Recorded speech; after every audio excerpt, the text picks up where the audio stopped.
एक रात की बात है। पिंकी अपने बिस्तर पर लेटी हुई थी। अचानक उसके कमरे की खिड़की पर बिजली चमकी। पिंकी घबराहट से उठ गई। उसने देखा कि खिड़की के पास एक बुढ़िया हवा में उड़ रही है। बुढ़िया खिड़की के पास आई और बोली, पिंकी, तुम मुझे बहुत अच्छी लड़की लगती हो, इसलिए मैं तुम्हें कुछ देना चाहती हूँ। पिंकी ये सुनकर बहुत खुश हुई।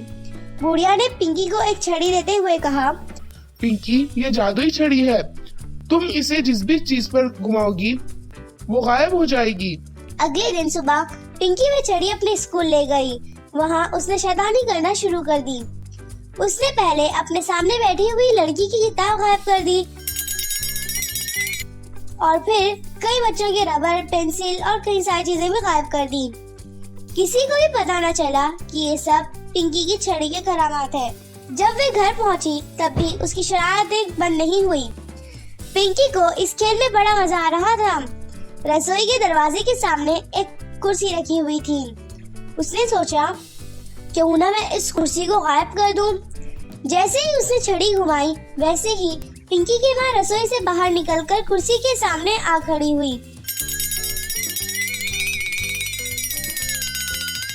और कुर्सी की जगह पिंकी की माँ गायब हो गई। पिंकी बहुत घबरा गई और रोने लगी। इतने ही में उसके सामने वही बुढ़िया प्रकट हुई। पिंकी ने बुढ़िया को सारी बात बताई। बुढ़िया ने पिंकी से कहा, मैं तुम्हारी माँ को वापस ला सकती हूँ, लेकिन उसके बाद मैं तुमसे ये जादू की छड़ी वापस ले लूंगी, क्योंकि तुमने इसका गलत उपयोग किया है। पिंकी बोली, तुम्हें जो भी चाहिए ले लो, लेकिन मेरी माँ को वापस ला दो। तब बुढ़िया ने एक जादुई मंत्र पढ़ा और देखते ही देखते पिंकी की माँ वापस आ गई। पिंकी ने मुड़कर बुढ़िया का शुक्रिया अदा करना चाहा, लेकिन तब तक बुढ़िया बहुत दूर बादलों में जा चुकी थी।